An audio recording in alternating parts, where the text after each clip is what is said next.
지금 마이크 나오나요? 저기 시간 됐으니까요. 아직 이렇게 많이 참석하지는 못하셨는데 이게 유튜브로 방송하니까 아마 시간에 바로 해야 될 것 같습니다. 우리 윤 대표님 지금 유튜브 방송 나가고 있습니다. 예, 지금 시작했습니다. 예, 저희가 그 미래정부 특별위원회 세션인데요.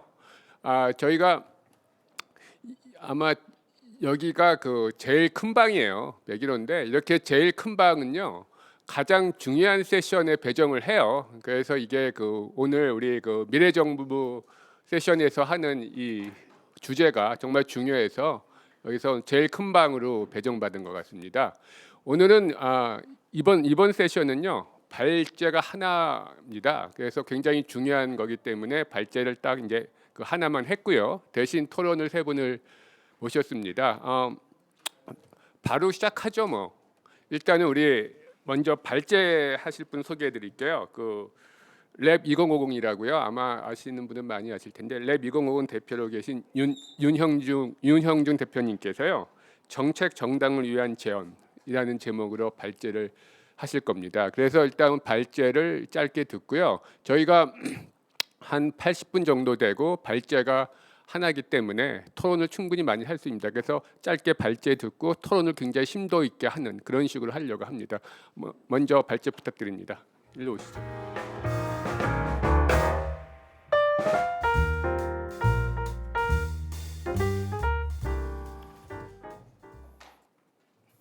네, 반갑습니다. 방금 소개받은 윤영중입니다.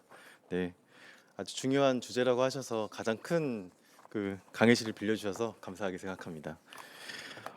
지금은 굉장히 변혁기이고 그리고 어찌 보면 지금 이와 같은 논의를 하는 게 함가롭게도 좀 보여질 수 있는 국면일 것 같습니다. 굉장히 정치적인 격변기이자 저는 또 그냥 단순한 격변기가 아니라 아직까지도 대단히 위험하다라는 생각을 좀 가지고 있습니다. 어제 우리가 모두가 목도했었잖아요. 그 담화문을 보고서 이분의 정신 상태가 지금 어떤 상태인지 그런 걸 목도했기 때문에 굉장히 지금 정치적 격변기에다가 아주 위기시이지만 저는 또 한편으로는 이렇게 생각합니다. 제가 박근혜 전 대통령 탄핵 때도 이 탄핵 이후의 국면에 과연 우리가 무엇을 할 것인가가 굉장히 걱정스러웠는데요. 아마 이 시기가 지나고 나서 과연 우리가 무엇을 해야 할 것인가, 그리고 어떤 또 체계와 문화와 또 구조를 가져갈 것인가를 고민할 때 굉장히 중요한 부분이 오늘 얘기하는 이 정책 정당이 아닐까 생각을 합니다. 또 한편으로 지금의 그 학회에서 이렇게 말씀드리기 어렵지 그렇지만 내란 수계인 윤석열이라는 사람이 그 대통령이 된 과정을 보면 그 물론 여러 가지 과정이 있었지만 문재인 정부의 정책적 실패가 상당히 컸습니다. 그 정책적인 실패는 단순히 정부의 실패가 아니라 정당의 실패에서부터 비롯됐습니다. 그래서 오늘 거기에 대한 구조적인 그 진단들도 상당히 담아서 발제문에 좀 적었고 또 이제 제 보고서에도 좀 적었는데요. 그 내용에 대해서는 오늘 아주 간략하게만 말씀드리겠습니다. 대부분의 이제 발제문과 보고서는 또 여기 홈페이지를 통해서도 공유가 될 것이니까요. 그 일단 정책 정당이 되지 못한 이유라고 이제 그 먼저 그런 이유부터 좀 꼽아 보면 지금 왜 정책 정당이 되지 못했는가, 그리고 정당은 지금 정책에 대해서 어떤 체계와 구조를 가지고 그 운영을 하고 있는가를 이제 한번 살펴보도록 하겠습니다. 굉장히 지금 정책이 그 정당 안에서 제가 이런 표현을 잘 많이 쓰는데요, 좀 비주류화되고 있다. 그 하다못해 정당에서 매주 일주일에 2번 혹은 3번씩 열리는 가장 중요한 의사결정 기구는 최고위원회의라고 있습니다. 최고위원회의에 모두 발언이 언론에 굉장히 많이 실리는데요. 모두 발언에서 저는 모두 발언을 그 매주 빠지지 않고 1년 넘게 들어갔던 사람이거든요. 정책 얘기가 참 드뭅니다. 그런데 놀랍게도 거기 당사자들 또 이제 담당자 최고위원분들에게 물어보면 비공개 회의 때도 정책 얘기는 진짜 안 한다고 합니다. 우리가 일상적으로 정당 내에서 그 정책의 위상이라는 것 자체가 굉장히 보잘것없는 수준입니다. 근데 그런 것들을 근데 물론 정당의 정책을 담당하는 사람이 없느냐, 또 그분들의 정책의 전문성이 떨어지느냐, 또 그런 것들을 따진다면 꼭 그렇지는 않거든요.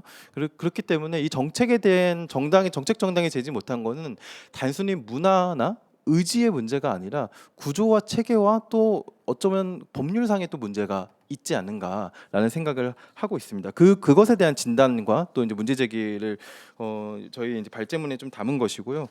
그래서 제 발제문에 보면은 좀 생생한 저희가 12명을 그 인터뷰 조사를 해서 생생한 그 정당 내에서 특히 정책을 직접적으로 다뤄보신 분들의 생생한 목소리가 많이 담겨 있습니다.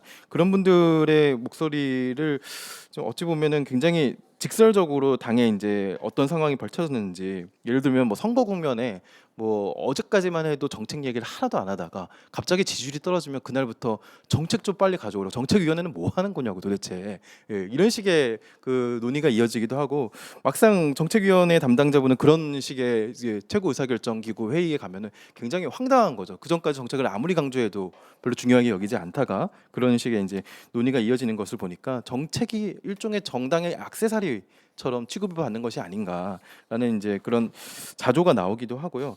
근데 이제 저희가 그 학계에서 정당에 영향을 미친 담론이 있습니다. 일단 그 특히 중요하게 영향을 미친 담론이 원내정당론이라고 볼 수 있는데요. 여기에 대한 한번 좀 반성적 성찰도 굉장히 필요해 보입니다. 원내정당화라는 담론은 상당히 영향을 미쳐서 정당의 조직에 많은 변화를 미쳤습니다. 의원총회의 의사결정 권한을 강화시켰고, 그리고 당시 예전에는 원내 총무라고 불린 사람이 원내 대표로 격상돼서 당의 중요한 지휘부를 담당하고 있습니다. 그래서 원내 정당화에 부합하는 여러 조치들을 취했지만 그 취지가 불과 한 15년 정도 됐는데 당시의 취지는 온데간데 없이 당에서는 그 취지대로 달성되고 있지 않거든요. 근데 학계에서 여기에 대한 분석이 상당히 저조합니다. 어찌 보면 좀 학계에서 좀 반성을 해야 되는 측면이 아닌가. 그동안의 원내 정당화 시도와 그 시도가 왜 그 취지에 부합하게 정당에서 달성되지 못했는지에 대한 논의도 별로 없는 상황입니다.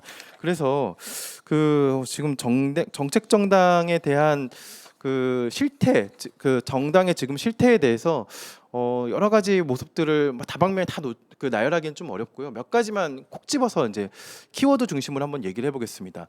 한 세 가지 키워드로 얘기할 수 있을 것 같은데요. 첫 번째 키워드는 원자화입니다. 원자화란 개별 국회의원들이 협업이 되지 않습니다. 이게 개별 국회의원들은 사실 그 예를 들어서 더불어민주당 한 170명 정도의 국회의원이 있는데요.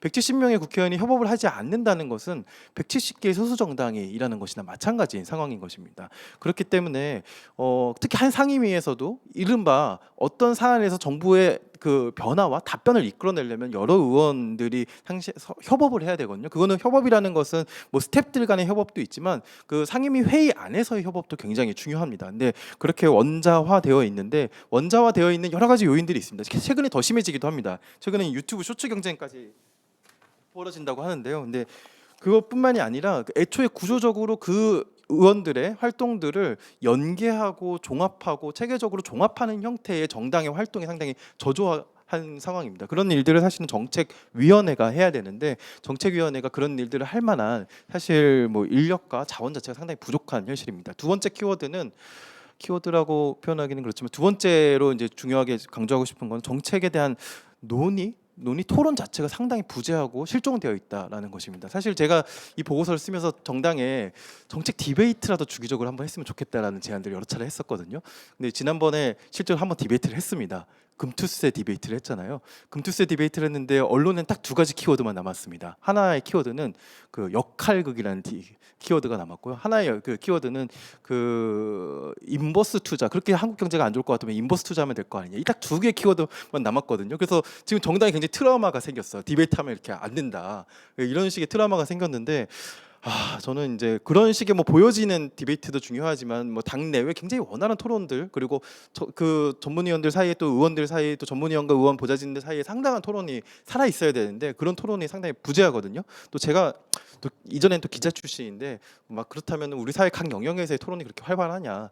편집국 내에서도 사실 토론이 무제합니다. 그렇기 때문에 정치권만의 문제가 아니라 이 한국 사회 전반의 문제가 아닌가. 우리 대화가 되지 않는 사회에 좀 문제가 아닌가. 하지만 정치권만큼은 해야 되거든요. 그래서 어떻게 하면 이 토론의 문화를 좀 더 활성화시킬 수 있을까에 대한 고민들을 더 해볼 필요가 있을 것 같습니다. 세 번째는 이 전혀 그 선거 정당이지 그 집권 준비를 하는 정당이 아니다라는 이제 말로 좀 설명드리고 싶은데요. 여기에 대해서는 집권 이후에 물론 계획뿐만이 아니라 집권 이후에 굉장히 중요한 거는 사람이거든요. 집권 이후에 그 정부에 정당의 철학과 정당의 정책을 가지고 들어가서 그걸 실현할 수 있는, 특히 그걸 실현하기 위해서는 관료들과 굉장히 치열하게 실력을 가지고 치열하게 논의를 해야 됩니다. 그 관료들은 당연히 빠꼼을 수밖에 없거든요. 매일매일 모든 종류의 행정 데이터, 각 분야의 행정 데이터와 통계들을 다 접근할 수 있기 때문에 결국에는 정책 정보에 대한 전문성과 그 업데이트된 정보 수준이 다른 사람들을 압도할 수밖에 없습니다. 근데 정당에서 그 관료들을 상대로 정당의 정책과 뭐 철학들을 실현내기 위해서는 최소한 그 관료분들과 싸울 수 있는, 관료분들과 맞설 수 있는 분들, 정당의 전책 전문 인력들을 키워내야 되거든요. 각 분야에서요. 근데 지금 정당 내에서는 그럴 수 있는 구조적인 문제가 있습니다. 저는 이제 제가 자주 얘기하는 것 중에 하나는 우리의 정당법에 큰 문제가 있다고 생각합니다. 정당법 제30조에 의하면 그 유급 사무직원 수, 정당의 유급 사무직원 수, 중앙당의 경우에는 100명을 초과할 수 없다라는 규정이 있습니다. 지금 당장 제가 중앙 당사로 쳐들어가겠습니다. 만약 쳐들어갈 수 있다면. 그래서 이렇게 쳐들어간다는 표현 쓰면 안 되죠. 요새 계엄군도 등장했는데, 네, 아무튼 가면은, 그래서 제가 당장 그 유급 사무직원 수 몇 명인지 저한테 조사할 수 있는 권한이 있다면요, 제가 당장 저는 확신합니다. 그 어느 중앙 당사, 특히 양대 정당 중앙 당사는 100명이 넘습니다. 네, 100명은 운영 불가능합니다. 이 다 알고 있는 사실이에요. 그런데 그 100명이 불가능한데도 불구하고 100명이라는 법, 이게 오세훈법 때 그때 이제 2004년도에 확정되었거든요. 근데 이게 20년 동안 유지되고 있는데 이 조항으로 인해서 사실 정당이 100명을 유지 못하기 때문에 정책 전문위원이라고 정책 연구위원이라는 국회 규칙상에 이제 배정된 인원들, 그리고 민주연구원에 지원하는 국고보조금의 30%는 정당 정책 연구소에 의무적으로 지출하게 되어 있거든요. 그런 부분들이 상당히 변칙적으로 운영돼서 사실 그런 제도들은 정책 정당이 되라고 만든 제도들입니다. 근데 그런 제도들이 작동하지 못하게 하는 것이죠. 그래서 근데 제가 이런 얘기들을 많이 하면은 많은 분들이 물어봐요. 그러면 정당법 30조를 개정하면은 정당이 자연스럽게 정책 정당이 됩니까? 아니거든요. 정말 자신 없습니다. 그 부분에 대해서는 자신이 없거든요.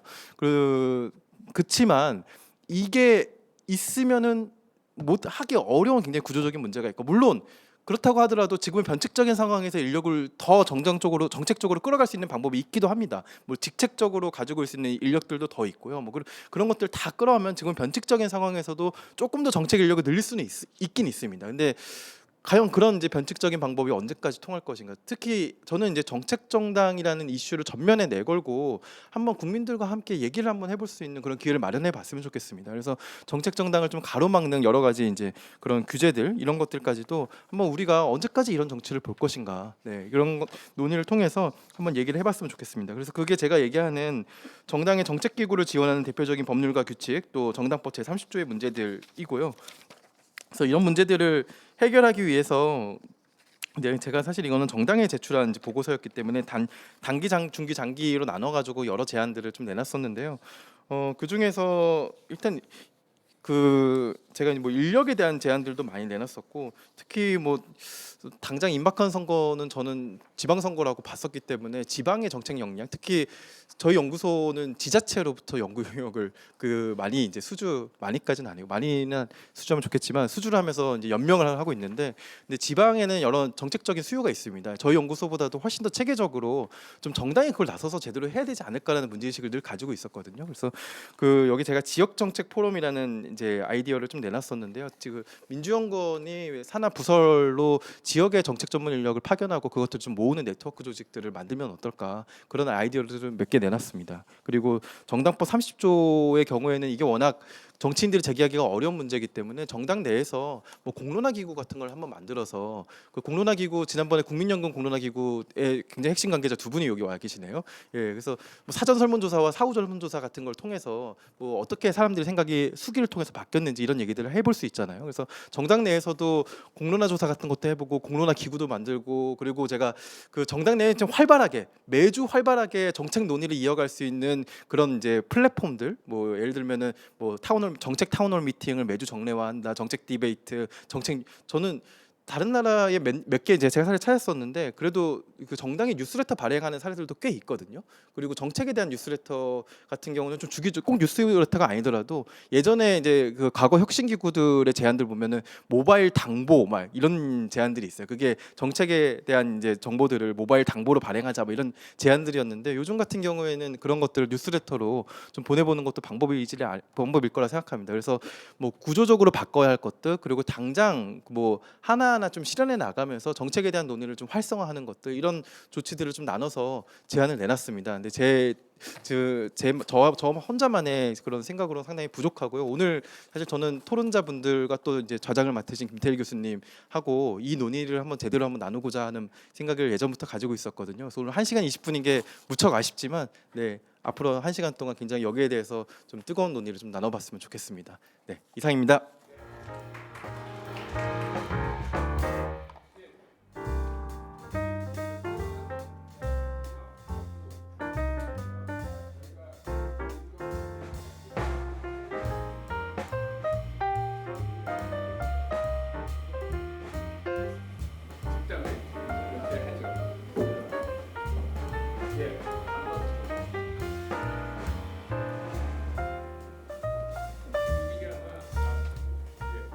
마이크를 써야지 방송 때문에요. 마이크로 써야 될 것 같습니다. 예, 그 발제 잘 들었고요. 이제부터는 우리 그 토론을 하겠습니다. 그래서 아까 제가 말씀드린 것처럼 약 그 1시간 정도 갖고 그 집담회 비슷하게 뭐 그런 식으로 하려고 합니다. 그래서 일단 그 토론자 세 분이요, 먼저 짧게 각자 말씀해 주시고요. 그 다음에 이제 두 번째 라운드에서 서로 이렇게 뭐 질의응답, 토의 뭐 그런 식으로 하려고 합니다. 일단 토론자 세 분 소개해드리겠습니다. 제 왼쪽부터요. 전 더불어민주당 박홍근 원내대표 정책특보셨던 김범모 선생님 오셨습니다. 예, 예, 감사합니다. 다음에는요, 19대 21대 민주당 국회의원을 역임하신 김성주 의원님 오셨습니다. 네, 감사합니다. 그다음에 세 번째는요, 제가 이 타이틀을 좀 옛날 거 썼는데요, 전 한겨레 신문 논설위원이시고요, 현재 그 대한언론 플랫폼 소셜코리아 편집위를 맡고 계신 이창권 편집위원 오셨습니다. 네, 감사합니다. 예, 일단 제가 그 소개드린 순서대로 짧게 먼저 토론하시고 그 다음에 두 번째 라운드, 그 다음에 청중들도 같이 뭐 참여하실 수 있겠습니다. 먼저 우리 김범모 선생님 부탁드릴게요. 예, 김범모입니다. 예, 토론 발제 잘 들었습니다. 뭐 보내주신 자료도 봤고요. 발제자분 연구하는데 할 때 그 인터뷰도 참여했었기 때문에 대략적인 내용도 알고, 그다음에 전체 보고서도 한번 봤습니다. 뭐 전체적으로 이제 민주당 입장에서의 발제자가 준비한 거는 민주당 입장에서 어떻게 했으면 좋겠다 하는 그런 거였었는데, 저는 좀 민주당을 약간 벗어나서 민주당뿐만이 아니고 우리 정당들에 있어서의 공통적인 부분이 아닐까 하는 그런 생각에서 약간 좀 보충적으로 필요한 부분 이야기를 좀 해볼까 합니다. 먼저 이게 정당의 이제 정책 구조를 좀 보셔야 되는데요. 가장 기본적으로는 정당이 이제 강령이 있습니다. 강령이 보통 이제 전당대회 때마다 개정을 하는데 거기에 정책 방향, 각 정당이 추구하는 정책 방향이 나오거든요. 이제 그걸 기반으로 해서 그다음에 이제 대선, 총선, 지방선거 때 이제 중앙 공약들이 만들어지고, 그리고 또 이후에는 이제 당 대표나 원내대표 등 지도부가 또 정책 의제를 뭐 국회 연설이라든가 그 국회 교섭단체 대표 연설 뭐 이런 걸 통해서 하기도 하고, 또는 당 대표나 원내대표의 개별적인 기자 간담회 등을 통해서 발표를 하죠. 하면서 그리고 또 각 정당은 의원총회나 워크숍, 특히 정기국회를 앞두고 있다든가 또는 새로 국회의원이 구성이 됐다든가 또는 원내대표가 바뀐라든 첫 번째 그런 의원총회나 워크숍 같은 데서 각 정당이 이번 뭐 1년 또는 뭐 하반기에 치고 나갈 주요 입법 과제 등을 발표를 합니다. 이제 이런 정책이 있고 그리고 이제 그런 것들을 결국은 다 묶어서 해주는 게 국회의원들이 발의하게 되는 법률안인 거죠. 뭐 당론으로 발의하는 법안도 있고 개별 의원들이 발의하는 그냥 개별 발의된 법안도 있고 이렇게 해서 이제 정책이 나타나게 되는 거고요. 그런데 여기서 가장 중요한 게 대선 공약인 것 같습니다. 이게 그런데 이제 대선 공약이 뭐 당연히 승리한 대선 후보의 공약은 그 이제 정부 정책에 반영이 되는 거고 하는 거죠. 근데 이제 대선 공약이 만들어지는 구조를 보면은 정당 내 경선 후보 시절에는 개별적으로 정책팀을 있고 또 정책 자문을 해주는 전문가 그룹을 운영을 합니다. 이게 뭐 아마 후보마다 운영하는 방식은 다를 거예요. 다를 거고 또 미리 그 자문해주는 외부 전문가들과의 그러니까 결합하는 형태도 굉장히 다를 거고 선거가 얼마나 남았느냐. 뭐 많이 남아 있을 때는 그냥 뭐 좀 느슨한 관계일 거고 선거가 가까워질수록 그 관계가 긴밀해지겠죠. 그러면서 뭐 결국에 경우에 따라서 뭐 외부에 포럼을 만들기도 하고 하면서 도움을 받는 거고요. 그리고 경선에서 승리해서 대선 후보가 됐다. 그러면 이제 경선할 때 자기를 도왔던 정책팀이나 전문가 그룹이 결합을 기본 우리는 이제 캠프라고 하죠. 캠프가 중심이 돼서 당내의 정책이나 연구원 또 그리고 다른 경선 후보의 정책 그룹들이 흡수가 되는 거고 그리고 또 대선 이제 선대위가 꾸려지면 각급 위원회들이 만들어지는데 거기에서도 개별적으로 정책들을 치고 나옵니다. 이렇게 해서 대선 후보의 공약들이 만들어지고 이게 하나의 최종적으로는 뭐 아마 당 정책위 중심으로 발표는 되지만 이렇게 해서 만들어지고요. 그리고 총선이나 지방선거 때 공약은 그냥 정당 정책위가 중심으로 해서 그 전 공약, 그러니까 그 전 선거가 뭐였냐? 대선이었으면 이제 대선 그 다음에 지금 가장 최근 선거를 놓고 보면 대통령 선거가 있었고 지방선거가 있었고 국회의원 선거가 있었죠. 이제 대선 공약에서 아마 민주당은 이제 졌었기 때문에 지방선거 넘어가면서 여기서 이제 뭐 뺄 거 빼고 했을 거고 그다음 국회의원 선거 되면서 다시 했을 거고 근데 이긴 아마 여당 입장에서는 이게 중앙 공약 그러니까 대선 때 공약에서 크게 변하지 않고 아마 넘어왔을 겁니다. 제가 이제 정확하게 살펴보지는 않아서 그러는데 대체적으로 그렇게 만들어집니다. 그런데 이게 뭐 우리나라만 그러는 거는 아닌데요. 이게 대선 공약들이 보면은 꼭 자기 당의 강령하고 일치하지는 않더라고요. 그리고 실제 또 논의되는 것들을 보면 이후에 강령하고 안 맞는 안 맞는 정책들을 논의해서 결정을 해요. 그러니까 아이러니한 거죠. 그러니까 가장 대표적인 게 이제 가장 크게 최근에 이제 이슈가 됐던 게 민주당의 금투세 폐지 논쟁이 있었잖아요. 민주당 강령에 보면 소득 있는 곳에 세금이 있어야 된다고 돼 있었거든요. 그러니까 좀 모르겠어요. 그게 있는지 아마 모르는 국회의원들도 아마 상당수 저는 있었지 않았을까 생각을 하거든요. 그렇게 지금 우리 일종의 이제 정당 현실인 거고요. 이제 대선에 승리를 했다. 이제 여당이 됐다 하면 여당의 경우에 정책을 누가 주도하냐면 정당이 주도하지 않아요. 현실이 대통령하고 정부가 주도를 하는 거죠.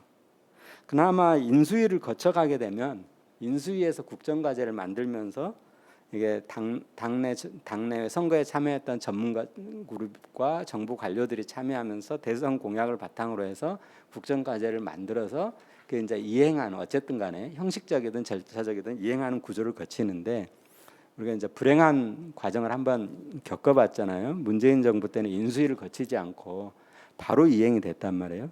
그렇다 보니까 대통령 정책실은 바로 취임하자마자 구성이 돼서 운영이 되고 있는 거고 그리고 인수위를 만들 수 없기 때문에 국정기획자문위원회를 만들어서 국정과제를 한 2개월의 시간을 가지고 만들었거든요. 근데 그거 자체가 그러니까 대선 공약을 중심으로 해서 만들었는데 이미 한쪽에서 정부는 운영이 돼가고 있고 국정과제가 만들어는 졌지만 이게 충분히 그러니까 행정에 참여하는 분들하고 유기적으로 결합이 됐겠느냐? 그러니까 안 됐다고 봐야 될 겁니다. 안 됐다고 봐야 될 거고요. 이렇게 우리 정당들이 운영이 되고 있는데 그러면 정당의 이제 우리 정책 현실, 이제 정책 정당 이야기를 하시는 이유가 뭐냐? 아마 이제 정당의 정책 역량이 미흡하다라는 것 때문에 이야기를 하시는 것 텐데 크게 뭐 한 서너 가지 이유가 있는 것 같아요. 정책 의제를 정당이 만들고 행정부를 이끌어낼 수 있느냐? 이제 대체적으로 못 이끌어내기 때문에 정책 정당이 아니시라고 보는 것 같고, 두 번째 문제는 이제 뭐 같은 맥락인데 그러면 구성원들의 정책 역량이 행정부 공무원을 압도하느냐? 좀 뭐 그렇지 못한 경우가 많이 있죠. 그리고 세 번째는 당내에서 그러면 정책에 대한 조정 능력이 있느냐? 그것도 제대로 된 정책 조정 능력을 갖추지 못한 경우가 많죠. 그러니까 지도부가 그냥 뭐 여든 야든 간에 뭐 반대 의견이 있어도 지도부가 그냥 일방적으로 결정을 하는 경우도 있고 또 조정을 못 해가지고 그냥 질질 끌려가는 경우도 있고 그 온라인 플랫폼에 대해서 규제를 어떻게 할 것이냐 이게 과방위하고 정무위하고 논쟁이 있었는데 문재인 정부나 민주당 같은 경우는 그 조정을 못 해냈었던 거고 그리고 여당 같은 경우는 아까도 말씀드렸다시피 정당이 그러니까 여당이지만 여당이 정책 의제를 주도하는 게 아니고 대통령하고 행정부가 주도한다는 거 그런 문제가 좀 있는 것 같고요. 그러면 이제 정당의 구성원인 이제 가장 중요한 구성원이 저는 국회의원이라고 보는데 국회의원의 정책 역량이 제일 중요하거든요. 이게 우리가 뭐 어떤 이제 축구팀을 예로 들었을 때 그 축구 선수 개개인의 역량이 중요한 거고 그 축구팀의 종합해내는 감독의 역량이 중요한 거죠. 근데 그 감독이 아무리 뛰어나도 개별 선수들이 예를 들어서 뭐 그냥 동네 축구하는 팀이다. 그 선수 데리고 그 팀을 데리고 프로 리그 나갈 수는 없는 거잖아요. 예를 들면 그런 부분에서 국회의원의 정책 역량이 가장 중요한데 과연 우리 현실은 어떨까? 여러분 잘 아시다시피 정책보다는 사건 사고 언론에 보도될 수 있는 사건 사고에 관심이 많고 뭐 다 그런 거는 아니지만 국회보다는 지역구에 관심이 많은 경우가 더 많고 또 국회의원들 간에도 과도한 경쟁이 있는 거죠. 그러니까 유사한 부분이 있으면 서로 뭐 주도권 싸움 하기도 하고 경쟁적으로 내기도 하고 하는 그런 부분이 있는데 이런 문제들이 왜 생길까? 저는 그걸 이제 국회 상임위 운영 측면에서 한번 고민을 해봤습니다. 왜 그럴까? 그런데 우리 뭐 상임위가 좀 지속적이지 못한 것 같아요. 그러니까 4년 임기 동안 두 번, 그러니까 2년 전반기, 후반기 이렇게 나누는데 과연 그게 맞는 건지, 예? 그러니까 그냥 처음 4년 계속 하도록 하는 게 맞는 거 아닌가? 물론 지금 이제 뭐 재선, 3선, 4선 하시면서 한 상임위에서만 계속 꾸준히 활동을 하시면서 전문성을 확보하신 분들도 계시는데 2년마다 계속 바뀌시는 분들도 계시거든요. 과연 그러한 부분이 또 하나 있는 거고 그리고 이게 상임위 자체의 문제인데 다부처 상임위가 많아요. 예를 들면 정무위원회 같은 경우 부처가 몇 개 있냐면 지금은 국무조정실, 금융위원회, 공정거래위원회, 국가보훈부, 국민권익위원회, 개인정보보호위원회 6개거든요. 다른데 뭐 한노위, 뭐 농해수위, 산자중기 이런 데 이제 많고 이러다 보니까 전문성을 좀 갖추기 곤란해지는 어떤 그런 부분들이 있다라는 그런 생각이 좀 들었고요. 그럼 결국 어떻게 해야 될 거냐? 국회의원들의 정책 역량을 강화하는 쪽으로 가야 되는데 그러려면 상임위 같은 경우도 4년 단일로 가고 1상임위 1부처로 가서 한 군데 좀 집중할 수 있게 해주고 그리고 소위원회 같은 경우는 좀 더 활성화해서 아주 전문적인 분야 세분화해서 활동할 수 있게 해주는 그런 부분이 필요하다 하는 생각을 좀 해봤었고요. 또 하나는 그러니까 언론하고 시민사회 역할이 굉장히 중요한데 언론에서도 좀 정책에 좀 관심을 많이 그러니까 국회에서 흔히 사고라고 하는 부분보다는 정책에 대해서 정책 토론할 때 정책에 대해서 좀 깊이 있게 다루어 주는 거 뭐 이런 게 필요한 거고 시민사회도 국회의원들을 평가할 때 어떤 그러니까 양적인 부분보다는 질적인 부분 어떤 의원이 정책의 의제를 발굴하고 어떤 의미 있는 법안을 냈는지 이런 데 좀 관심을 가져주면 좋겠다. 그리고 본질적으로는 이런 생각이 들었습니다. 우리 이게 대통령제가 가지고 있는 한계가 아닐까. 의원 내각제 국가에서는 어떻게 되고 있는지 아마 제가 뭐 해외 사례를 정확히 알지는 못하는데 의원 내각제 국가에서는 정당이 정책을 주도할 수밖에 없는 것 같아요. 근데 대통령제 국가에서는 대통령이 의제를 그러니까 대통령과 행정부가 의제를 주도하면서 정당의 역할들이 좀 이렇게 느슨해지거나 또는 정책보다는 다른 인적 관계라든가 조직의 문제라든가 이런 걸로 가는 거 아닌가 하는 그런 생각이 들었습니다. 이상입니다. 예, 감사합니다. 사실 제가 너무 급히 소개를 하다 보니까 이 취지에 대해서 좀 약간 더 설명하는 거 잘 못한 것 같은데요. 아까도 말씀드렸지만 이게 미래정부특별위원회에서 하는 거거든요. 그래서 저희는 그러니까 미래정부특별위원회라는 게 어떤 그 좋은 정부를 위해서는 어떻게 해야 될까? 뭐 이제 그런 것들을 이제 그 고민하는 거예요. 근데 저희가 그러니까 좋은 정부가 되기 위해서는 뭐 여러 가지가 많이 갖춰져야 되겠지만 그 중에 우리 중요한 게 사실 아까 우리 발제자께서도 말씀하셨지만 지금의 이런 혼란한 사태나 그런 것들이 사실은 우리가 이상적으로 배울 때는 그러니까 정당을 보고 투표를 하고 정당이 정책을 만들고 그 정책을 보고서 자기가 마음에 드는 정책 그런 걸 이제 피는 정당을 투표를 하는 게 우리가 이상적인 건데 사실 현실에 우리 선거라는 게 그렇게 뭐 어떤 정책을 보고 하는 게 아니라 거의 아까 말씀 어떤 사건 혹은 어떤 우연적인 그런 속에서 갑자기 등장한 어떤 뭐 개인적인 어떤 우연이 겹친 이제 그런 식에 의해서 이제 되는 경우들이 과거에 왕왕 있었고 그게 얼마나 그 비극으로 끝나는지 우리가 지금 목도하고 있는 거잖아요. 그래서 사실은 정말 우리가 암만 뭐라고 말해도 결국은 정당이 중요하고 정당이 정책 역량을 갖고 정당이 좋은 정책을 내 보이고 그걸 통해서 어떤 정말 정치와 행정이 이루어지고 선거가 이루어지는 그런 게 중요하다는 이제 그런 문제식인데 근데 우리의 정당이 그런 역량이 있는가라는 거에 대해서 다 회의를 가졌고 그래서 이제 오늘 이런 자리를 마련한 거거든요. 그래서 이제 뭐 그런 취지란 걸 좀 이해하시고 들어주시면 더 좋을 것 같고요. 지금 우리 김범원 선생님께서는 정당 자체의 어떤 문제보다는 이제 국회의원의 역량 사실 그것도 우리 다 익히 알고 국회의원 역량 키우는 것도 중요하죠. 굉장히 중요한 부분이고 근데 마지막에 가서는 그러니까 그건 저 동의하는데 우리가 대통령제에서는 어떤 그 정당이 주도하는 게 좀 아닌 그런 형태이기 때문에 뭐 미국도 뭐 그렇죠. 그런데 어쨌든 이게 의원 내각제라면 훨씬 더 정당이 이제 정치 역량하기가 맞다. 그건 저도 뭐 100% 이제 동의하는데요. 이어서 그러면 실제로 우리 국회의원을 두 번 역임하신 우리 김성주 의원님께서 좀 말씀해 주시죠. 정책 역량을 키우려면 어떻게 해야 되는지. 예, 반갑습니다.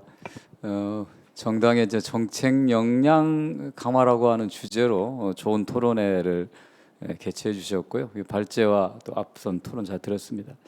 먼저 저를 좀 간단히 소개하면 저는 이제 19대하고 21대 두 번 국회의원을 했는데 두 번 다 주로 정책 분야에서 일했습니다. 특히 이제 정책의 수석 부의장이 어떻게 보면 그 당의 정책을 실무적으로 총괄하는 역할인데 총선을 앞두고 주로 총선 공약을 만드는데 역할하는 일을 경험했고요.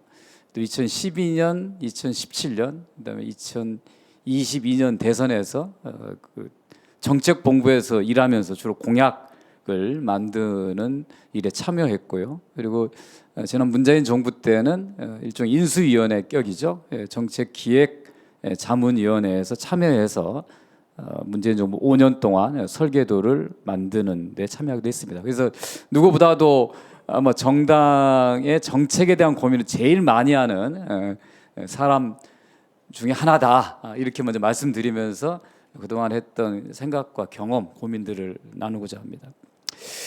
일단 정당이 정책 역량이 있느냐 없느냐 저는 과거보다도 굉장히 많이 늘어났다고 생각합니다. 국회의원 개개인 역량 뛰어납니다.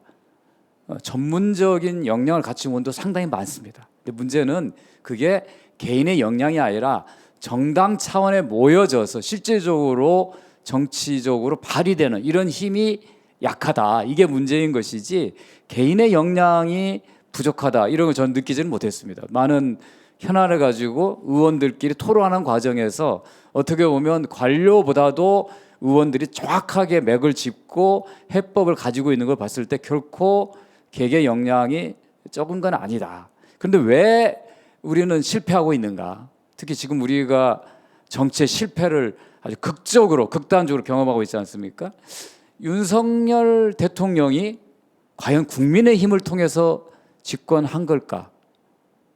근데 제가 기억하기에는 윤석열 후보가 후보 시절에 자기가 대통령 되면 그 당을 없애버린다고 했던 그 비슷한 얘기 들은 적이 있어요. 자격을 안 맞는다고. 오히려 뭐 그 배우자는 민주당이 오히려 우리하고 맞다라고 얘기할 정도로 어떻게 보면 최근에 홍준표 시장이 잘 표현했던데 용병 2명 데려가지고 우리가 망한 거 아니냐. 근데 실제 그렇거든요. 국민의힘이 가지고 있는 가치와 철학 정책에서 출발해서 집권한 게 아니라 집권하기 위해서 이기기 위해서 선수를 데려온 거죠. 그 선수가 완전히 망쳐먹은 거죠. 그 당만 망쳐먹은 게 아니라 나라까지 망쳐먹은 거죠. 이런 실패가 왜 이루어졌는가? 그것이 아마 정책 정당화되지 못하는 정당에 대한 반성, 또 앞으로 어떻게 해야지 이런 실패를 막을 것인가에 초점을 맞춰야 될 것 같습니다. 저는 그래서 이렇게 시작을 합니다. 집권 이유가 더 중요하다. 정치는 세상을 바꾸는 것이거든요. 정당은 집권을 목표로 한 정치적 결사입니다. 그런데 대개 보면 정당의 선수들은 집권하는 과정에서 되게 역량을 발휘합니다. 그리고 집권을 하고 나면 관료 집단과 전문가들한테 정책을 맡겨버립니다. 그리고 정책의 실패가 정책 실패를 막고 결국 재집권에 실패하는 거거든요. 과거 문재인 정부 때 아주 잘했다고 생각합니다. 국민들의 인기로 놓고 보면 어느 적대공화도도 뛰어났죠. 그런데 결국 재집권 실패했거든요. 그 재집권 실패의 원인이 정치의 실패냐 정책의 실패냐 이렇게 물을 수 있을 거예요. 그러면 집값 폭등은 정책의 실패냐 정치의 실패냐, 종부세 논란은 정책의 문제냐 정치의 문제냐 이렇게 물어봤을 때 정책과 정치의 경계가 애매한 거거든요. 모든 정책은 정책인 것입니다. 왜냐하면 그 정책에는 모든 계급과 계층의 이해관계가 다 도사리고 있거든요. 그 순수한 정책의 문제 풀 수 없습니다.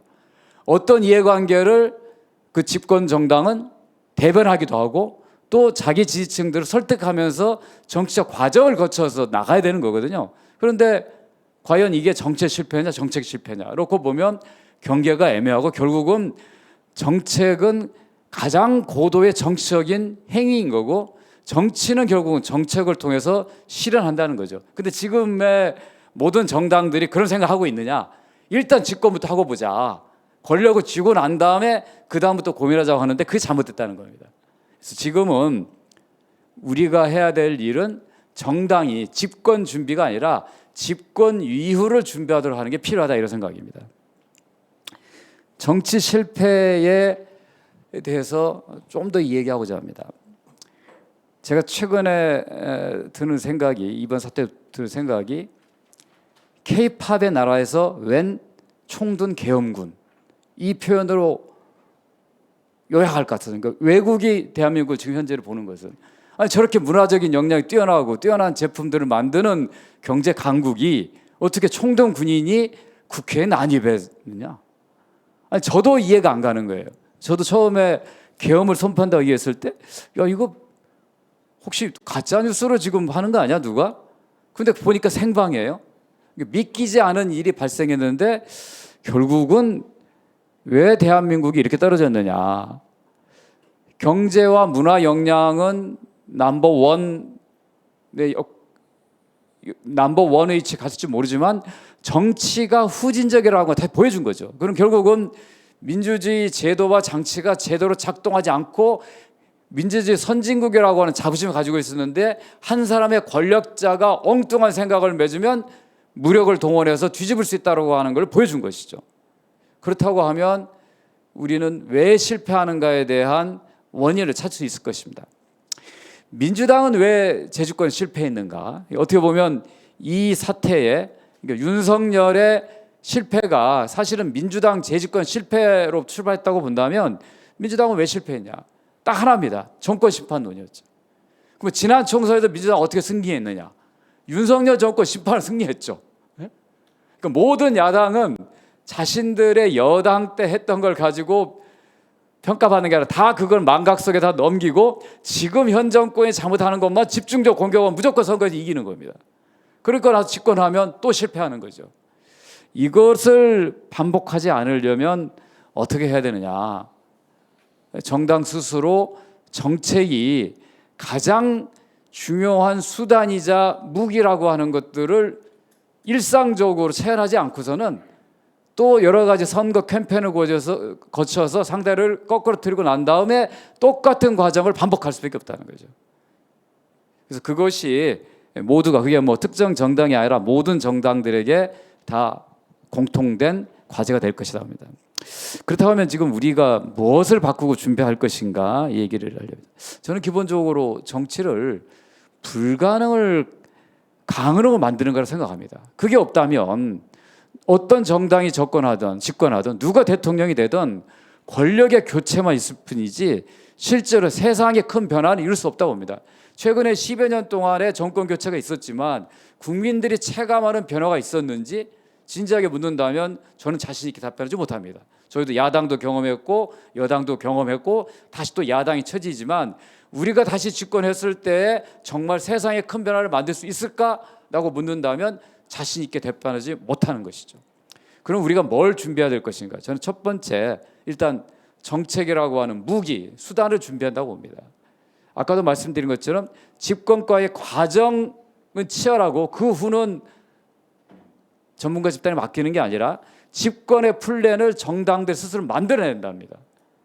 그것은 그냥 어떤 사람들의 아이디어, 당장 선거에서 효과가 있는 정책의 덩어리가 아니라 최소한 그 정당의 철학과 가치에 입각한 담론에서 출발해서 아젠다를 통해서 정책이 만들어져야지 현재 민주당이 가지고 있는 정책과 공약들이 과연 민주당의 가치와 철학을 반영한 건가, 시대 정신이 정확하게 투영된 것인가 이 얘기하면 쉽게 답하지 못합니다.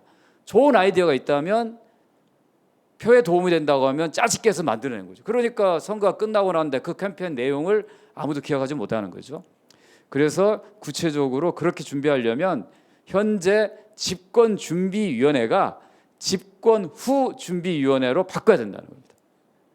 집권은 준비 안 해도 잘 돼요.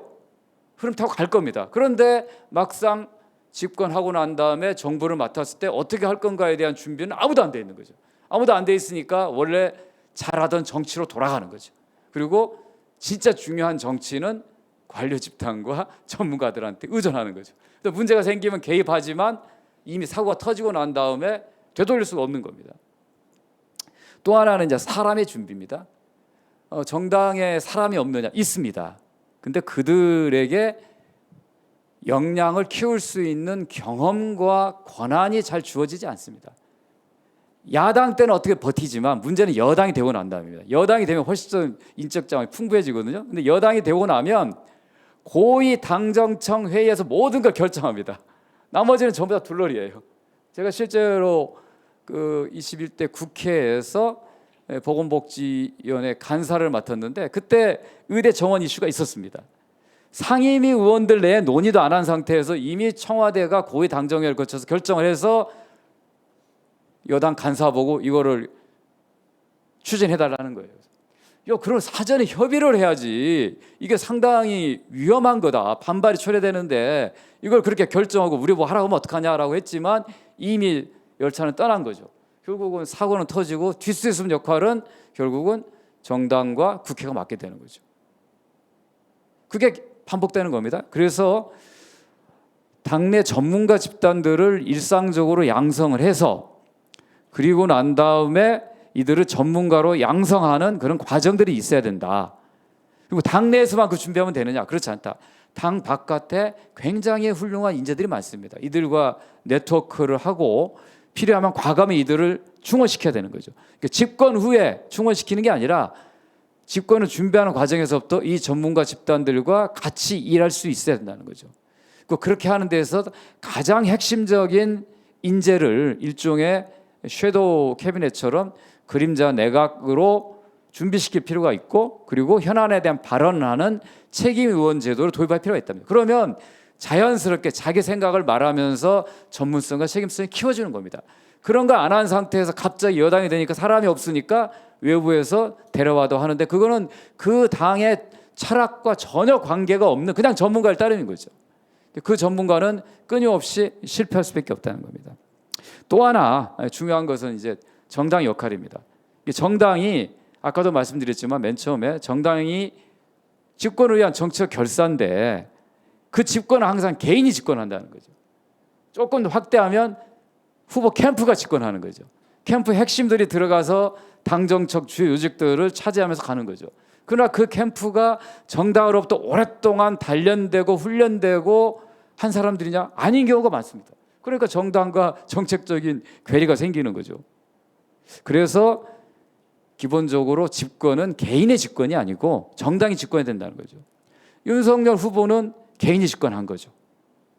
그런데 또 그게 정당의 집권이라고 하면서 그 정당을 그냥 내 것으로 만들어버린 집권도 위험합니다.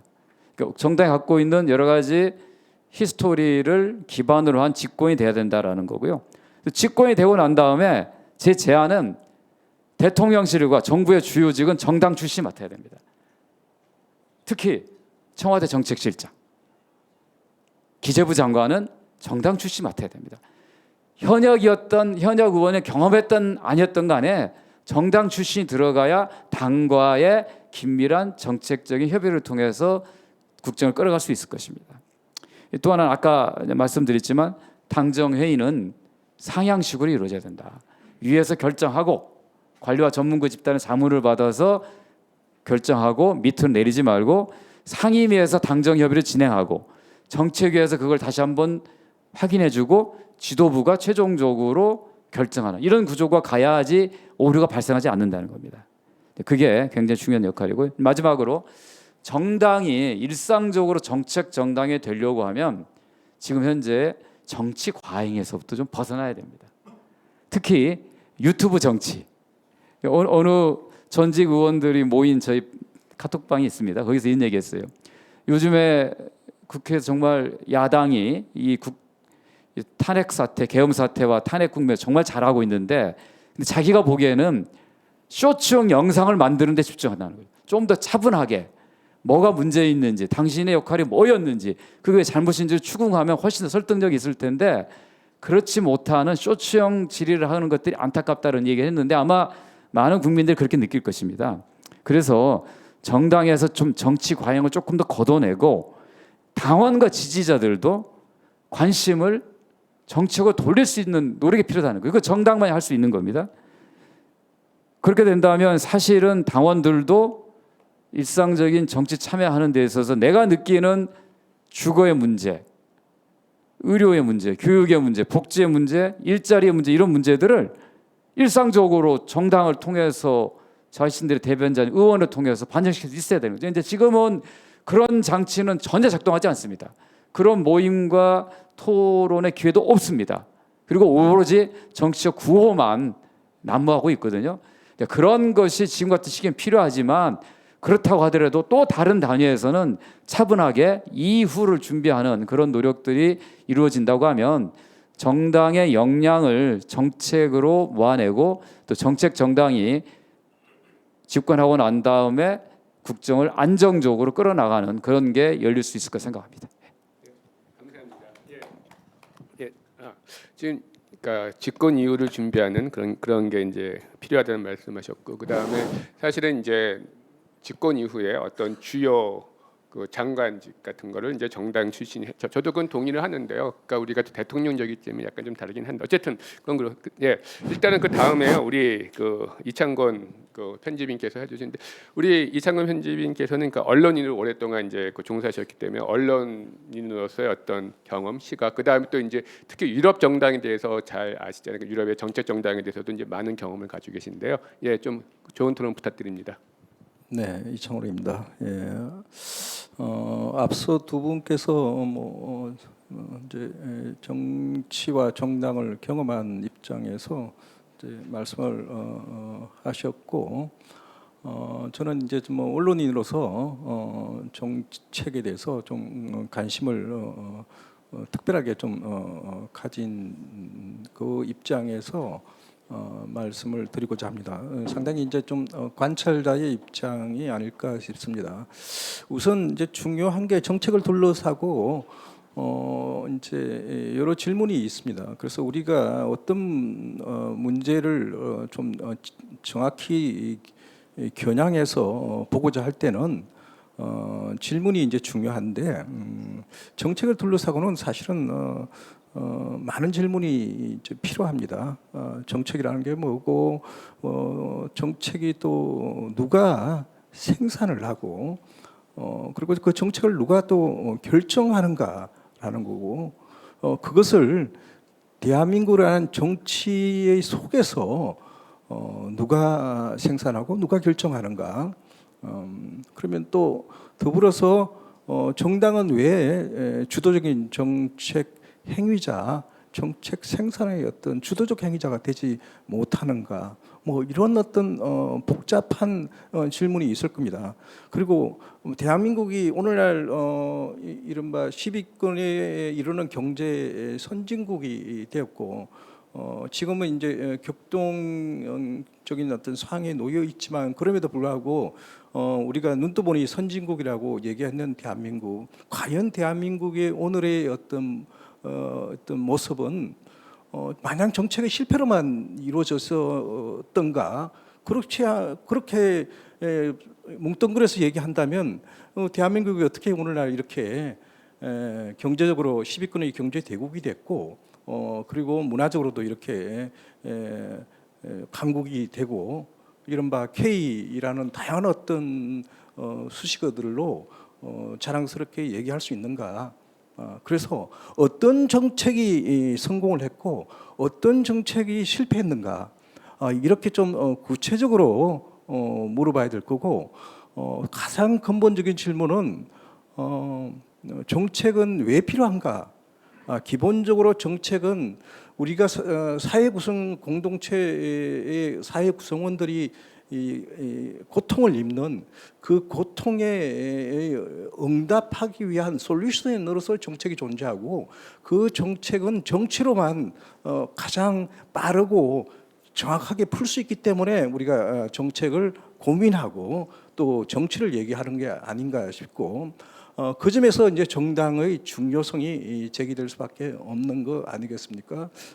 그래서 그러는데 정당이 왜 정당이 되지 못하는가라는 문제에 대해서 이제 세 분께서 말씀을 하셨는데, 특히 이제 저는 뭐 오늘 이제 학술적인 어떤 공론의 장이니까 조금 학술적인 측면에서 이제 들여다보고자 한다면, 기본적으로 이제 발제문에서 상당히 이제 민주당이라는 특정 정당의 내부 관계자들을 인터뷰해서 상당히 생생하게 이제 내부의 목소리를 통해서 정책 정당이 되지 못하는 이유에 대해서 설명을 하고 있습니다. 상당히 이제 그 생생한 목소리는 시사하는 바가 많고, 그 목소리는 상당히 오래 전부터 우리가 또 많이 들어왔던 목소리이기도 하고, 하지만 대한민국의 정책 정당이 되지 못하는 민주당뿐만 아니라 뭐 다른 정당 마찬가지로 되지 못하는 이유에 대한 어떤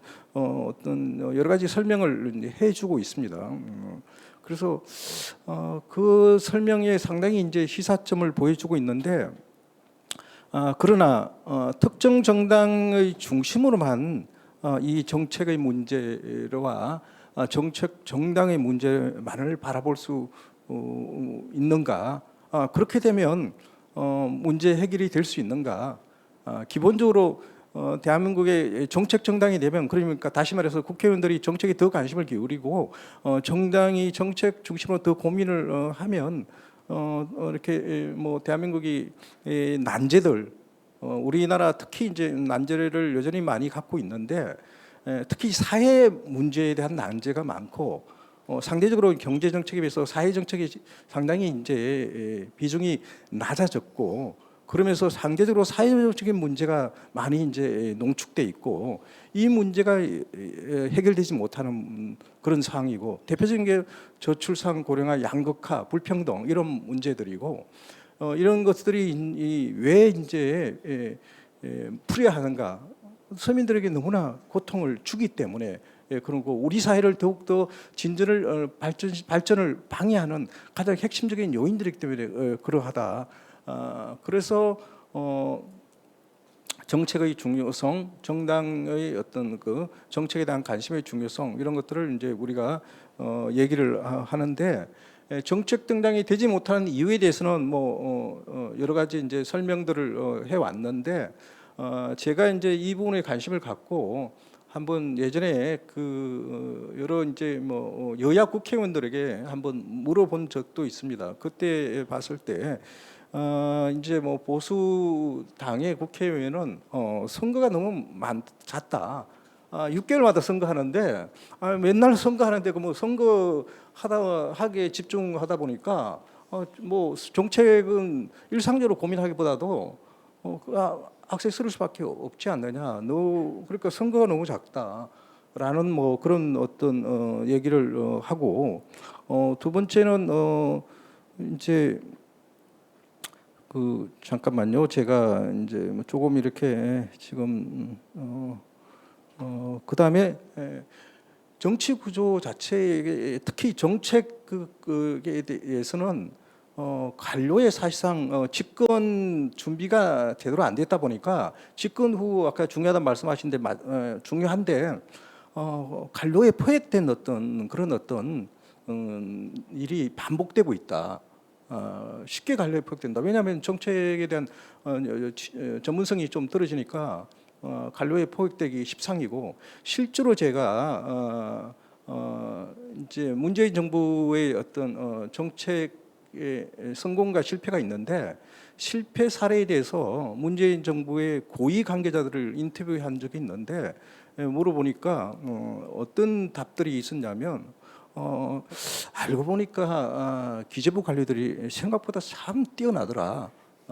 그러니까 그래서 기재부 관료들의 이 정책을 주도하는 어떤 그런 것이 결국에는 집권 후에는 기재부 관료들이 실제로는 많은 어떤 교수들이 이 여러 가지 제안들을 하는데, 너무나 이제 뭐 현실 접근이 안 돼 있는 그런 어떤 이상적인 제안들을 하고, 그래서 보고서를 읽어봐도 뭐 쓸 게 별로 없더라. 뭐 이런 어떤 얘기들을 합니다.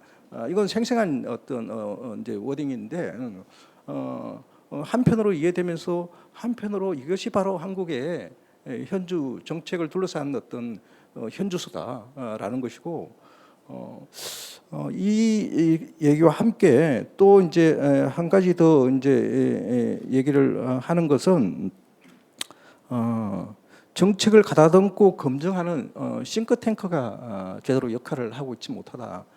대한민국의 싱크탱크는 상당히 지금 단종화돼 있어요. 다시 말해서 사실상 뭐 정책을 고민하는, 일상적으로 고민하고 지속적으로 정책에 대해서 어떤 뭐 생산해내는 것은 국책연구기관 하나라고 얘기할 수 있을 정도로, 사실은 시민사회의 정책 영향이 상당히 이제 약화됐고, 한국 복지국가 역사에서는 사실은 시민사회의 어떤 영향의 아주 흥글차게 활동을 한 그런 어떤 역사적 사례는 있습니다. 그렇지만은 상당히 한때 반짝 김대중 정부 때 그때 기초생활보장법 제정운동이라든가 뭐 의약분업이라든가 뭐 이런 어떤 시기에서는 시민사회가 정책의 어떤 제안하고 주도하는 그런 어떤 영향을 발휘했는데, 그때는 사실은 정당이 정당 구실을 제대로 못했기 때문에 이제 그런 측면이 있는데, 이제는 말 그대로 대한민국의 정당은 겉모양새로서는 정책 정당이 아니라고 얘기할 수 있는가? 왜냐하면 일상적으로 그 국회의원회관을 가끔 가보면 수많은 정책 세미나 토론회가 벌어지고 있어요. 국회의원들 너도나도 정책에 대해서 관심을 기울이고 있고 그리고 정책위원회가 돌아가고 있지만은 물론 이제 거기에 정책이 응집되지 못하고 정책이 수렴되지 못하고 파편적으로 너도나도 어떤 아까 이제 발치자가 원자돼 있다고 했는데 말 그대로 원자돼 있고 그래서 대한민국의 그 국회를 나 또는 국회의원들을 갖고 두고 뭐 정치 자영업자 이런 얘기까지 이제 심한 표현을 하게 되는데 그게 현실이고 그래서 지금 제가 얘기했던 어떤 정책 정당이 왜 되고 있지 못하는 것은 사실은 보수 정당 국회의원이 얘기한 겁니다. 상대적으로 이제 민주당 의원의 경우에는 우리 김성주 의원님께서 충분히 짚어주셨지만은 사실은 여기에서 우리가 좀 간과하고 있는 것은 정책이 그냥 정책으로서 정책 목록으로 제시돼서 정책의 의미를 갖고 있는 게 아니라 정책이 진정 의미를 띠려면 현실의 어떤 문제를 해결하는 실질적인 솔루션으로서의 정책이 기능해야 되는 거거든요. 그렇다면 정책이 어떻게 현실에 기반해서 또 증거 기반에서 생산되고 그리고 그것이 또 실제로 이해관계자 속의 타협을 통해서 때로는 한편으로는 흥정을 통해서 결정되고 수렴되고 그렇게 해서 최종 결정되면서 이런 과정들이 이른바 이것을 정책 생태계의 순환 구조라고 얘기할 수 있을 텐데 이런 정책 생태계의 선순환이 이루어지고 있는가?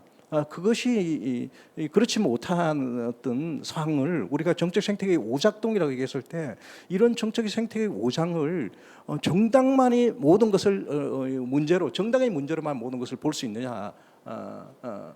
그렇지만은 않다는 거예요. 정당의 문제로만 이렇게 착각해서 볼 때는 상당히 이제 이 실제로 정책이 현실 기반한 정책 그리고 실질적으로 현실의 문제를 해결하는 정책 그로서 기능을 할 수 있는 그런 정책을 만들어내고 그런 정책을 결정하는 데 있어서는 상당히 한계가 있다. 그래서 이런 것을 상당히 입체적으로 좀 바라볼 필요가 있다라는 의미에서 정책 결정 과정은 사실은 정치 체제와 아까 대통령제의 문제 나와 있지만은 사실은 대통령제의 의원내각제면 그러면 정책 솔루션이 원활한가? 그거는 꼭 그렇다고 단정할 수는 없는 것 같아요. 제가 최근에 베를린에 와서 독일의 신호등 연정을 한번 살펴봤는데 신호등 연정도 삐걱삐걱대면서 한마디로 스스로들 엉망이라고 얘기해요. 많은 정치인들과 또 정책 전문가들을 만나서 얘기를 들어봤는데 이른바 의원내각제에서 선거연합을 통해서 이루어질 때 신호등 연정안에 녹색당과 그다음에 3인당 그리고 자민당이 있는데 자민당이 재정을 딱 틀어지고 재정의 가이드라인을 딱 제안을 두니까 꼼짝 못하는 거예요. 그러니까 우리는 결별해야 된다라고 결국에는 얘기할 수밖에 없는 이 해법은 결별해야 된다라는 거죠. 그래서 이게 정치 체제의 문제로 이렇게만 얘기할 수 있는가? 그래서 상당히 이제 요지는 정책 문제를 논의할 때 상당히 현실 기반하고 상당히 구체적이고 그리고 성공과 실패를 각각의 따져보는 그리고 정당의 어떤 문제를 정당의 내재적인 문제가 있고 정당 외적으로 정당이 정책대적이 못하게 하는 요인들에 대해서도 충분히 짚어볼 때 이것이 상당히 이제 어느 정도 그래도 정책이 현실 기반하면서 우리 사회의 어떤 많은 난제를 풀 수 있는 솔루션으로서 그래도 어느 정도 기능할 수 있겠다라는 말씀을 드리고 싶어서 이제 좀 장하게 말씀을 드리고요. 그렇다면 이제 다시 이제 질문을 던진다면 어떻게 하면 정당이 이 시민의 절박한 어떤 요구 고통을 겪고 있는 시민들의 많은 어떤 그런 난제들 이것들에 대해서 응답케 할 수 있을까라는 것이죠. 그래서 그렇다면 시민이 절박하게 그 안고 있는 문제를 착근해서 이 문제를 풀 수 있게 하기 위한 어떤 좀 더 우리 사회의 어떤 좀 중장기적 비전 그리고 그 비전을 실현할 수 있는 정책 목록 뭐 이런 어떤 준비가 필요하다는 생각이 들었는데 그것은 아마 앞서 이제 김성조 의원님 말씀하시는 어떤 대목의 집권 이유가 중요하다는 대목과 일치하는 거고 발제자가 얘기했던 중장기 비전 뭐 그 얘기하고도 맞닿아 있다고 봅니다. 그래서 제가 이제 뭐 스웨덴이라든가 핀란드라든가 이런 나라들을 방문했을 때 거기는 핀란드나 스웨덴 같은 총리가 이제 뭐 새롭게 이제 선거를 통해서 정당이 바뀌거나 그렇게 되면 총리가 바뀌더라도 다시 비전 어떤에 대한 어떤 좀 업데이트 작업을 합니다. 업데이트 작업. 그래서 우리는 사실은 일상적으로는 안 되더라도 적어도 선거 시기와 또 선거 시기 중간 중간에 우리 사회에 대한 어떤 장기적 비전, 중장기 비전 업데이트 작업이 필요합니다. 한국이 대한민국이 어떤 사회로 가야 되냐? 그러면 대한민국이 어떤 복지국가로 가야 되냐? 복지국가 비전이 필요하고 그 복지국가 비전은 오늘날의 어떤 여러 가지 어쨌든 그 복합위기의 상황 속에서 우리 사회가 어디로 가야 된다는 큰 틀의 비전이 있고 큰 틀의 비전 속에서 각종 어떤 경제사회적인 목록들이 있어야 되는 거지. 이런 비전 없이 그냥 정책 목록만으로만은 불충분하다라는 생각이 들어서 그런 어떤 맥락에서 발제자가 그런 것 중에 하나로서 기본사회 2050 위원회 이런 것들을 얘기를 했는데 발제자가 여러 가지 어떤 단기 과제, 중기 과제, 장기 과제를 얘기를 하는데 저는 사실은 장기 과제로 얘기했던 게 사실은 이렇게 장기 멀리 이렇게 이렇게 언젠가 시행될 게 아니라 오히려 장기 과제를 중심에 놓고 지금 우리가 정책을 고민해야 된다라고 생각합니다. 그래서 우리 사회가 어디로 가야 되느냐, 어떻게 또 어떤 사회를 지향해야 되나 이것에 대해서 특정 정당의 공유가 있느냐, 강령은 강령대로 있고 공유는 없고 그러니까 한 번이라도 강령을 본 국회의원이 얼마나 되는가, 한 번에 본 정당원이 얼마나 되는가. 지금 대한민국의 정당은 진짜 메모도 정당이에요. 노동당이 50만 명이라면 대한민국의 민주당이 신성당원이 또 100만 명이 넘지 않습니까? 돈 내는 당원이 한 400만 명 이렇게 정당 그 관련 자료에 보면 400만 명 이렇게 나옵니다. 자, 이런 메모도 정당인데 이런 메모도 정당에 강령을 한 번이라도 읽어본 사람이 몇 명이나 될까? 이렇게 되는 거죠.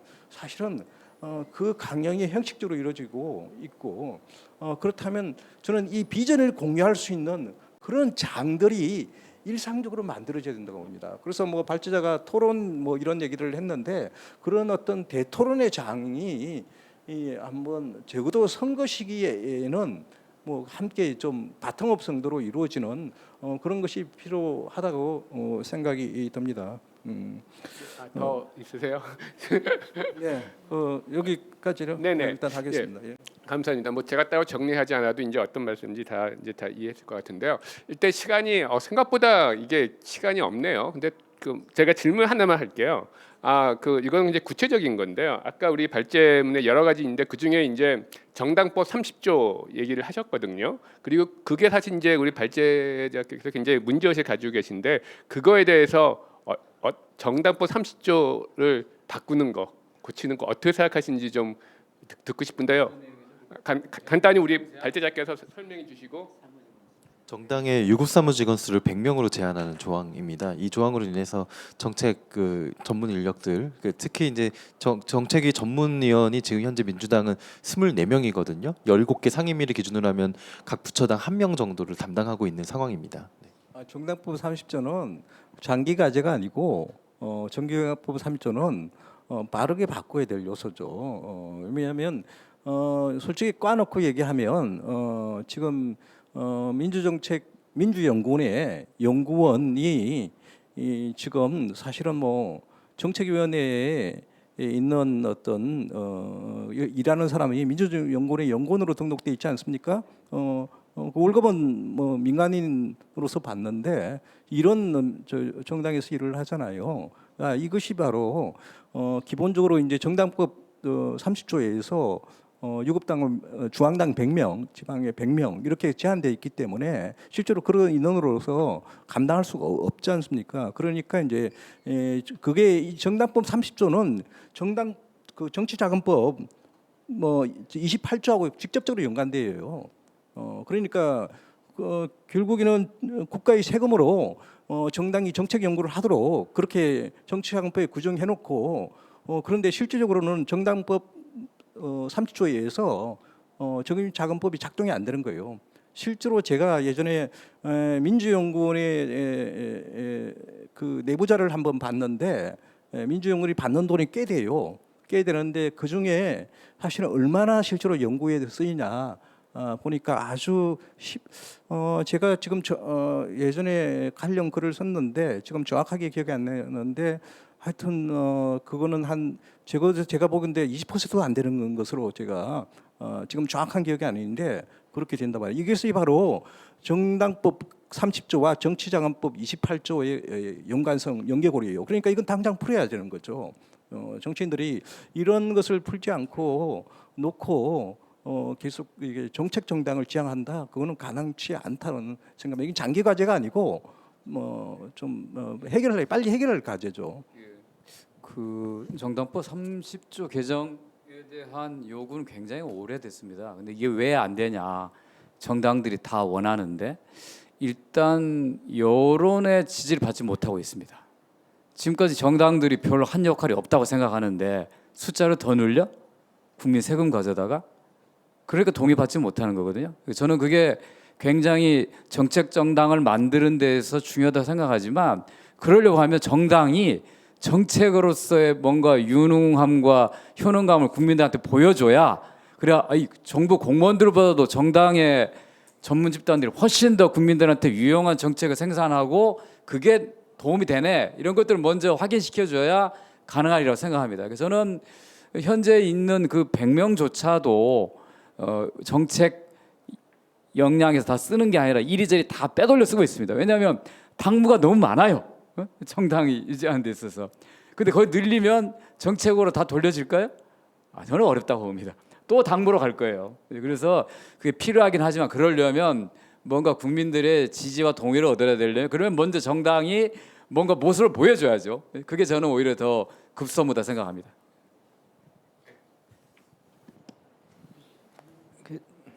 정당의 정책 역량 강화하고 정당의 유급 사무원 수 제한하고는 관계가 없는 것 같아요. 제가 볼 때는. 왜냐하면 어차피 이게 그러니까 이제 민주연구원에 주어지는 그러니까 국고보조금을 가지고 정책 역량을 쓰지 않고 다른 부분에 쓰기 때문에 이게 그 중앙당에서 쓸 수 있는 그러니까 인건비 부분을 부담을 덜어주자라는 차원에서 그 뭐 그걸 숫자를 풀어주자고 하는 것 같은데요. 그렇다고 하더라도 제가 볼 때는 뭐 실제 그러면 그러니까 그 부설 연구소에서 100% 정책과 관련한 일만 할 거냐? 그러지 않을 것 같은데요. 현실은. 예, 알겠습니다. 일단 우리 이에 대해서 우리 발제자 간단히 또 의견 좀 말씀해 주시고요. 제가 정리할게요. 시간 5분밖에 안 남았습니다. 청중들 말씀은 어떻게? 네. 지금 그럴 시간이 없을 것 네. 같아요. 지금 밖에 대기하고. 알겠습니다. 네.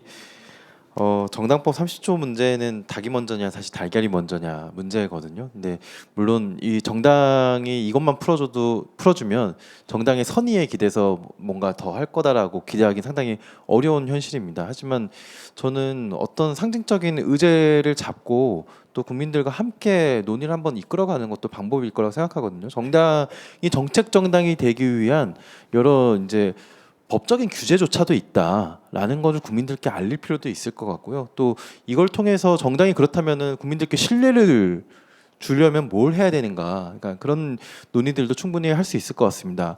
오늘 이제 뭐 정당이 뭐 정책 역량이 있느냐 없느냐 뭐 이런 논쟁도 상당히 있었는데 그 예를 들면 제가 연구한 이제 민주당의 경우에는 그 전문위원이 지금 24명 있거든요. 제가 대부분은 만나봤고 뭐 여기 계신 두 분은 사실 저보다 더 많이 아시는 분들인데 제가 예상하기로 만약에 그분들 중에 한 3-4명을 여기 이 자리에 데려다 놓고 여러 정책적인 질문들을 퍼붓는다면은 아마 여기 계신 분들 다 놀라실 거예요. 굉장히 유능합니다. 예. 각종 사안들에 대해서 막힘없이 답변합니다. 네. 그런데도 불구하고 왜 이렇게 정책력이 부족한 것처럼 보일까요?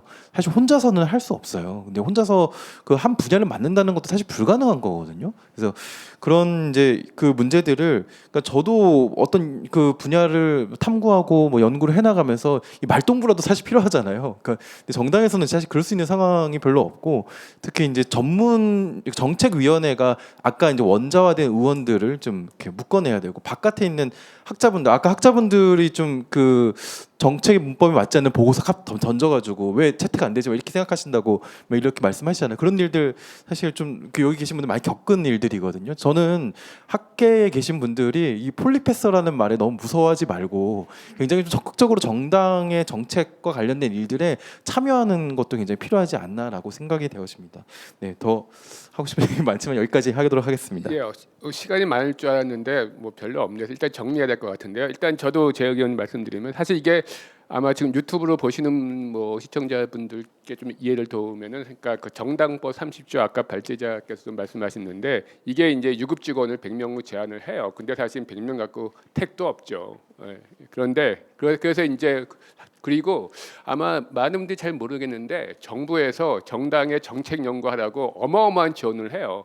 지금 우리 오늘 발제하신 그 랩 2050 대표신데 전 대표 누구시죠?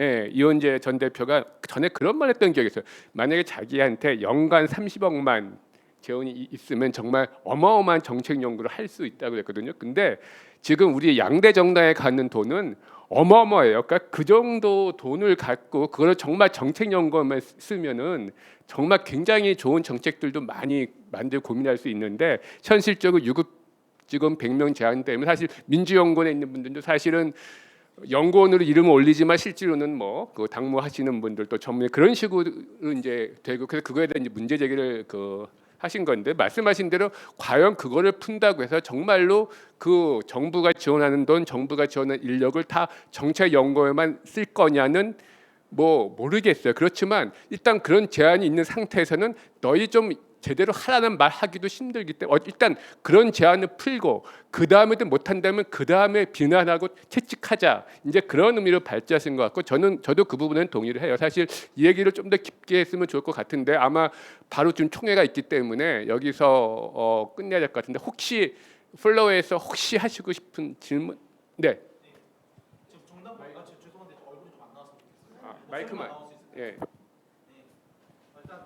발제자분들이랑 토론자분들 말씀 정말 잘 들었습니다. 근데 정당법 30조에 대해서 그 정말 그 폐지 당장 없애야 된다는 취지로 정말 깊게 공감하고 있고요. 일단 유급 직원을 100명으로 맡고 있으니까 자꾸 다른 정책 전담해야 될 사람들 뺏어 쓰는 거잖아요. 그 제한만이라도 풀어주면 적어도 전담해야 될 사람들을 이쪽으로 돌려서 쓰기 위한 유인부터가 사라지니까 일단 폐지를 해야 된다고 보는 게 맞는 입장이고 지금 정책연구위원 제가 이제 2023년 말에 국회 잠깐 있었는데 그때 보니까 그 전체 정당들이 77명을 나눠 가지잖아요. 거기에 보니까 무슨 이제 모 당 같은 경우는 뭐 총무조정국장, 공보국장, 조직국장 이런 분들이 지금 정책연구위원으로 등록이 돼 있으세요. 정책을 전담하셔야 될 분들이 말 그대로 지금 당무에 투입이 되는 거잖아요.